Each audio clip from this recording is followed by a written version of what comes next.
चलिए कुछ new words को सीख लेते हैं। सबसे पहला वर्ड आपका है पॉलीगैमी। मतलब होता है बहुपत्नीत्ववाद।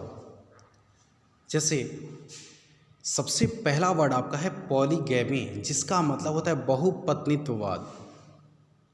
यानी कि एक ऐसी प्रथा जिसमें एक व्यक्ति एक से अधिक वाइफ को रख सकता है। मतलब एक इंसान, एक कोई व्यक्ति एक से अधिक शादी कर सकता है, मतलब एक से अधिक पत्नियों को रख सकता है। वैसी प्रथा को, वैसे सिस्टम को पॉलीगैमी कहा जाता है। फर्स्ट वर्ड को ध्यान से समझिएगा, पॉलीगैमी। इसमें देखिएगा दो वर्ड आपको दिया गया है, ये इक्वल तरीके से दिखेंगे आपको, पॉलीगैमी और पॉलीएंड्री। ये एक क्या बोलें, एक रूट्स वर्ड्स के साथ में एक मतलब लैटिन और ग्रीक नाम सुने होंगे कि इंग्लिश में बहुत काफ़ी ऐसे वर्ड हैं जो लैटिन और ग्रीक से लिए गए हैं। जिसमें दिया गया, देखिए पॉली का मतलब होता है अधिक, बहुत। इसमें गैमी और एंड्री, गैमी और एंड्री ये लैटिन वर्ड है। गैमी का मतलब होता है वाइफ, एंड्री का मतलब होता है हस्बैंड। ये दोनों इक्वल मतलब एक जैसे वर्ड्स हैं। पहला वर्ड है आपका पॉलीगैमी, यानी कि बहुपत्नीत्ववाद। यानी कि कोई ऐसी प्रथा, एक ऐसा सिस्टम, एक ऐसी प्रथा, एक ऐसा तरीका जिसमें एक व्यक्ति एक से अधिक वाइफ को रख सकता है, वैसे सिस्टम को हम पॉलीगैमी कहते हैं। और ये एक्चुअली एंशिएंट टाइम में, यानी कि प्राचीन काल में हुआ करता था। जैसे I would like to put a fine example for this word to understand. इस शब्द को समझने के लिए बेस्ट एग्जांपल मैं रखूं, अच्छा बहुत काफ़ी समय पहले एक हिंदू रिलीजन में ऐसा होता है कि कहानी है रामायण से। जैसे राजा दशरथ की 3 वाइफ थी, कौशल्या, कैकेयी और सुमित्रा। राजा दशरथ एक व्यक्ति थे जिनकी वाइफ 3 थी। मतलब अगर किसी व्यक्ति की एक से अधिक वाइफ हो जाए ना, तो वैसे सिस्टम को हम कहते हैं पॉलीगैमी। ठीक है, यानी कि इन एंशिएंट टाइम, यानी कि प्राचीन काल में पॉलीगैमी वाज इन ट्रेंडिंग। यानी कि पॉलीगैमी, बहुपत्नीत्ववाद प्रचलन में था, मतलब प्राचीन काल में। ठीक है, दूसरा शब्द क्या है आपको, पॉलीएंड्री, मतलब बहुपतित्ववाद।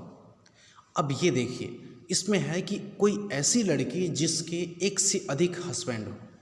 अच्छा समझिएगा, ध्यान समझिएगा, इन दोनों में अंतर क्या है, और अंत में बताइएगा भी, मेरे कमेंट बॉक्स में दीजिएगा आप क्या समझिए इसके बारे में। मतलब एक ऐसी प्रथा, एक ऐसा तरीका जिसमें एक लड़की एक से अधिक हस्बैंड को रख सकती है, वैसे तरीका को कहा जाता है पॉलीएंड्री। फिर से एक बेस्ट एग्जांपल ऐसा है कि एक द्रौपदी, महाभारत से हम ले लें, जैसे द्रौपदी एक लड़की थी जिसके हस्बैंड 5 पांडव थे। तो जब एक लड़की के एक से अधिक हस्बैंड हो जाएंगे तो वैसे सिस्टम को कहा जाता है पॉलीएंड्री। ध्यान समझिएगा, यानी कि polyandry was also in trending in ancient time. यानी कि पॉलीएंड्री यानी कि बहुपतित्ववाद भी प्राचीन काल में संभव था, अभी नहीं है। अब देखिए दोनों वर्ड एक दूसरे के साइनोएंटो मतलब एंटोनिम्स हैं। देखिए पॉलीगैमी यानी कि एक ऐसी प्रथा जिसमें एक से अधिक पत्नी को रखा जा सकता है। पॉलीएंड्री मतलब एक से अधिक, एक ऐसी प्रथा जिसमें एक लड़की एक से अधिक हस्बैंड को रख सकती है। अपने शब्दों में समझिएगा कि अगर कोई लड़का एक से अधिक लड्डू खाए तो पॉलीगैमी, अगर कोई लड़की एक से अधिक लड्डू खाए तो उसे कहते हैं पॉलीएंड्री। ये एक प्रथा थी जो प्राचीन काल में बहुत काफ़ी ट्रेंड में था, मतलब प्रचलन में था। अभी ये नहीं है लेकिन बहुत काफ़ी रेयरली मिलता है एग्जाम्पल ऐसा। चलिए नेक्स्ट एग्जाम्पल समझिएगा। अगला है वर्ड एक्सप्लोजन, मतलब धमाका। एक्सप्लोजन का मतलब होता है धमाका। जैसे अभी तक हर किसी को याद है कि जो ताज होटल पर अटैक हुआ था ना, वो एक एक्सप्लोजन था, धमाका था, बम का धमाका। यानी कि our country was totally in terror after the bomb explosion in Taj hotel. यानी कि हमारे कंट्री बहुत काफ़ी आतंकित हो चुका था जिस समय ताज होटल में बम धमाका हुआ था। एक ऐसा सिचुएशन था जिस समय यहाँ पर क्या बोलते हैं, जैसे ताज होटल में सभी लोग थे, फॉरेन मतलब बहुत काफ़ी फॉरेन से लोग थे। हमारे कंट्री के बहुत काफ़ी अच्छा खासा होटल है उसमें, ताज होटल मतलब अच्छा खासा होटल है। इसमें नाश्ता करने खाने के लिए रेस्टोरेंट में बहुत काफ़ी लोग थे, बहुत अच्छे खासे लोग थे, जिसमें टेररिस्ट अटैक हुआ। इसमें बम का धमाका इतने ज़बरदस्त हुआ कि छोटे छोटे बच्चे भी मारे गए थे, बहुत काफ़ी लोग मारे गए, यानी कि बम एक्सप्लोजन हुआ था। यानी कि there became bomb explosion in Taj hotel. Taj hotel में बम का धमाका हुआ जिससे बहुत काफ़ी लोग मारे गए, जिस in which many persons were killed. Okay, next word आपका है गन बैटल। फोर्थ नंबर देखिएगा, गन बैटल मतलब गोलीबारी। गन बैटल का मतलब होता है गोलीबारी। जैसे सेंटेंस में अगर इसको यूज करें हम, तो army was injured in the gun battle on the border, यानी कि बॉर्डर पे गोलीबारी में एक आर्मी जो था वो जख्मी हो गया, मतलब घायल हो गया। गन बैटल मतलब गोलीबारी होता है। या my friend was injured in the gun battle, मेरा दोस्त जो था, जो बॉर्डर पे था डिफेंस में यानी कि बीएसएफ में, वो घायल हो गया गोलीबारी में। गोलीबारी हम कहते हैं मतलब gun point gun battle. Gun point दूसरा वर्ड है जिसका मतलब होता है बंदूकियों पर। अगले क्लास में आपको मिलेगा। देखिए अगला वर्ड है आपके कॉर्डियली। कॉर्डियली मतलब दिल से स्वागत करना। कॉर्डियली मतलब दिल से स्वागत करना। अच्छा समझिए, अगर आपके घर कोई प्रोग्राम है, कोई फंक्शन है, कोई आयोजन किया गया है ऐसे फंक्शन को, और अगर किसी को आप निमंत्रण देते हैं, अगर आमंत्रित करते हैं ना, तो अगर दिल से स्वागत करते हैं, मतलब जब किसी को आमंत्रित करते हैं, इनविटेशन मतलब जो जिसे न्योता कहते हैं अपने शब्दों में, अगर किसी को देते हैं ना तो आप दिल से स्वागत करते हैं, उसका कहा जाता है उसके लिए कॉर्डियली। यानी कि we cordially welcome everyone in our party. हम अपने पार्टी में हर किसी को दिल से स्वागत करते हैं। ओके, अगला वर्ड है आपका इमीडिएटली मतलब तुरंत। देखिए आपके देश में बहुत काफ़ी टेररिस्ट अटैक ऐसे हुए कि आपके देश में कुछ ऐसे गद्दार लोग जो हैं, मतलब अगर हम ये कहें, अगर कुछ नेक्स्ट टू अदर अगर हम बढ़ चढ़ के कुछ कहें कि पॉलिटिकल फील्ड मतलब पॉलिटिक्स में कुछ ऐसे लोग गद्दार हैं, नेता, जिनकी गलती की वजह से बहुत काफ़ी टेररिस्ट अटैक होते रहे अपनी कंट्री में। एक यूरी अटैक हुआ था, पुलवामा अटैक हुआ, जो हर किसी मतलब देश में हर किसी को खौला दिया, दहला दिया, रुला दिया। तो ऐसे में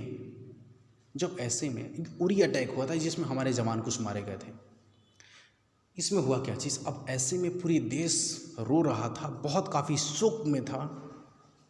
देश के हर एक लोग इसका जवाब मांग रहे थे कि ऐसा क्यों, हम उसको मतलब टेररिस्ट को क्यों जवाब नहीं दे सकते हैं। हालांकि कुछ सीक्रेट मीटिंग हुआ जिसमें 2-3 लोग थे, अगर बोलें तो पीएम थे, एक जो आर्मी जनरल थे, और एक रिटायर्ड जो मतलब अजीत डोभाल थे। ऐसे 3 लोगों का सीक्रेट मीटिंग हुआ सिर्फ 1-2 बजे रात में, और इन लोगों ने प्लान बनाया सीक्रेट मिशन के लिए। और जैसे ही 4-5 बजे अगले दिन हम लोग जगे तो एक न्यूज़ सुनने में आया कि हमारे बटालियन कुछ अगले कंट्री, दूसरे कंट्री में जाकर वहाँ पर टेररिस्ट के कैंप को उड़ाकर, अरे ये लोग माने सुरक्षित वापस आ गए थे।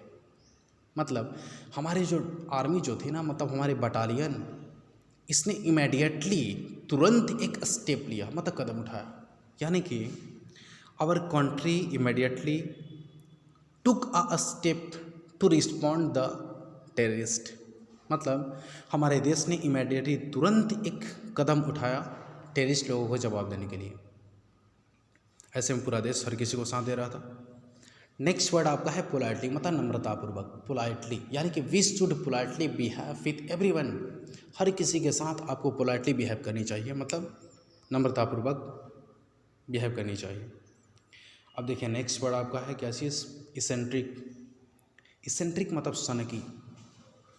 अच्छा ऐसा कहा जाता है कि जो पढ़ने में बहुत काफ़ी अच्छे लोग होते हैं ना, वो नौकरी करते हैं, वो अच्छी नौकरी को करते हैं। जो पढ़ने में बहुत अच्छे हैं वो नौकरी करते हैं। लेकिन नेक्स्ट टू अदर कहा जाता है कि जो लड़के सनकी विचार के होते हैं, पढ़ने में बहुत अच्छे नहीं होते हैं, नॉर्मल एवरेज होते हैं, वो सिर्फ सनकी होते हैं, किसी भी काम को करने के लिए सनकी होते हैं, जिद्दी होते हैं, वैसे ही लोग इस दुनिया में इतिहास रचते हैं। हर किसी सक्सेसफुल लोगों का हिस्ट्री अगर पढ़ा जाए ना, तो कोई बहुत काफ़ी टप्पर नहीं था एजुकेशन में, हर कोई टप्पर नहीं था। लेकिन फिर भी इस दुनिया में उन्होंने इतिहास रच दिया। तो उसे मतलब इसेंट्रिक कहा जाता है, यानी कि eccentric, worldly eccentric compost the history in the world, पूरी दुनिया में इतिहास को रच देते हैं एक सन की जो होते हैं।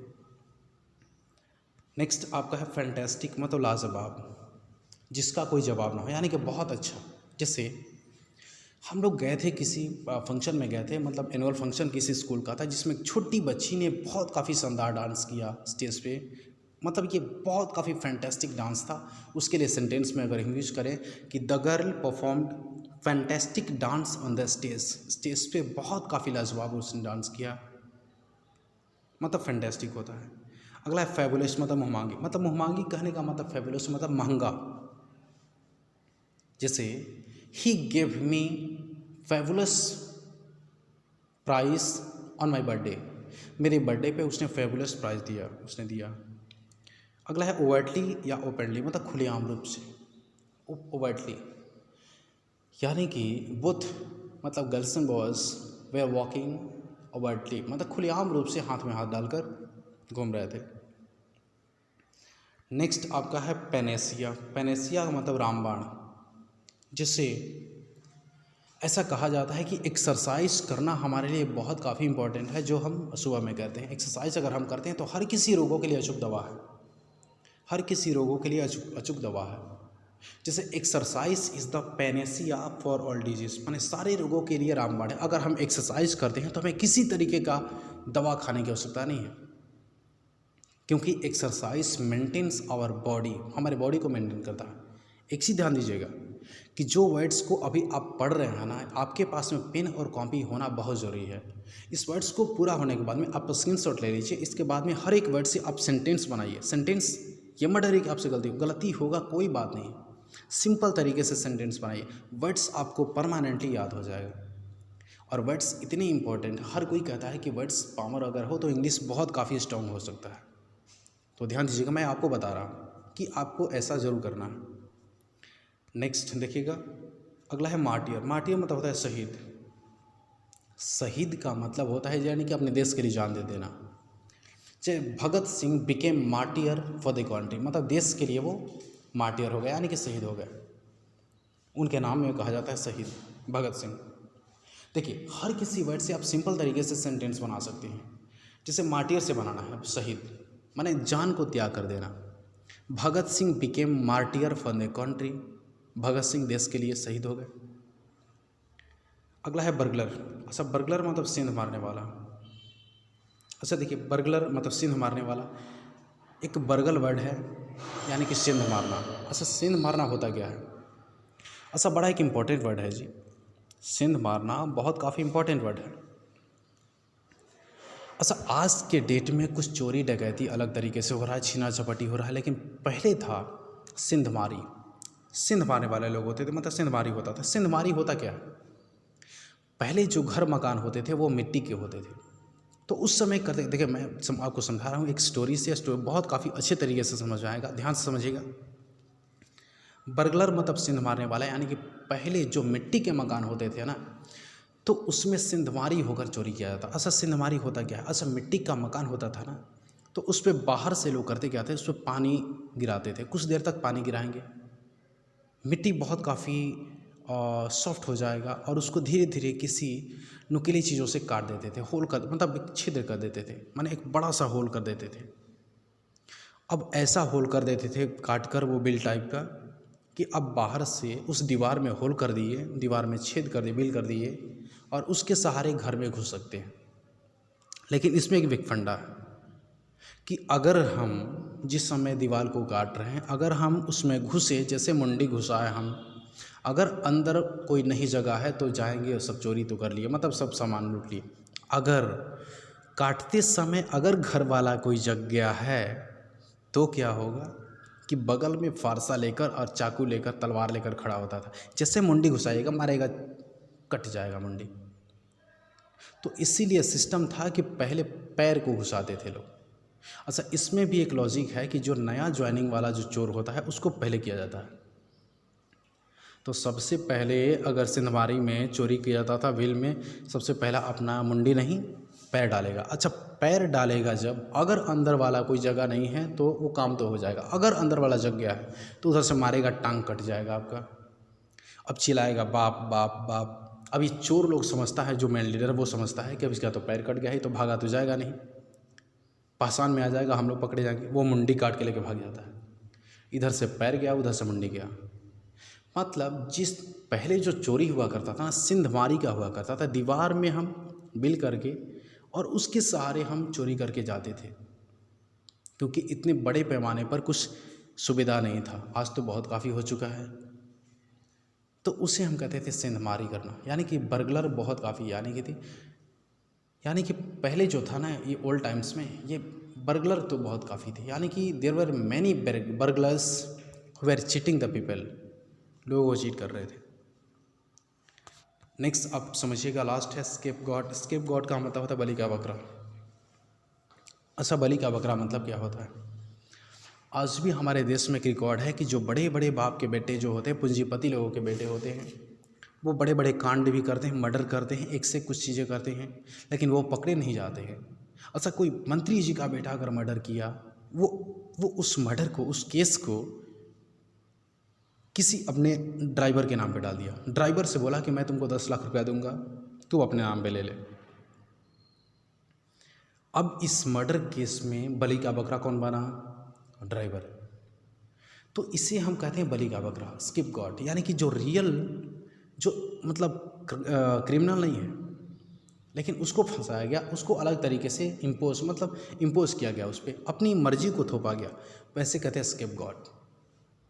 यानी कि he became the scapegoat of the murder, यानी कि वह जो ड्राइवर था ना, the driver became scapegoat of the murder, murder का स्केप गॉड बना, यानी कि बलि का बकरा बन गया वो। चलो ओके, थैंक यू। आपको वर्ड्स सीखने के लिए मिला है। जैसा मैंने बोला था कि आपको वर्ड्स को प्रैक्टिस करते रहिए। पेन कॉपी उठाकर इन सारे वर्ड से आप सेंटेंस बनाइए। सेंटेंस गलती होगा, घबराना नहीं है भाई आपको। आप गलती कीजिए, ऑटोमेटिकली सुधरेगा। इन सारे वर्ड्स को इतने शानदार तरीके से, सिंपल तरीके से मैंने यूज़ किया है ना, कि आप अगर ऐसा करते हैं तो सिर्फ कुछ ही दिनों में वर्ड्स को कुछ क्लास करने के बाद में आपके पास में रेफरेंस आ जाएगा, वर्ड्स को यूज़ करने का तौर तरीका आ जाएगा। इसके बाद में जो ग्रामर का बैच जो हमारा चलता है, स्पेशल बैच, अगर उसको अटेंड करते हैं तो उसको बेहतर तरीके से आप पूरा कर लेंगे। अगर आपको लगता है कि कुछ ग्रामेटिकल टूल्स पढ़ने की ज़रूरत है, ग्रामेटिकल टूल्स कोई भी अगर पढ़ने की ज़रूरत है, कमेंट बॉक्स में कमेंट कीजिए कि मुझे ये पढ़ना है, आपको ज़रूर पढ़ाएंगे हम। चलिए, धन्यवाद। अगर आपको सीखने के लिए मिला है तो वीडियो को लाइक करके और हाँ कमेंट कीजिएगा कैसा लगा। Thank you.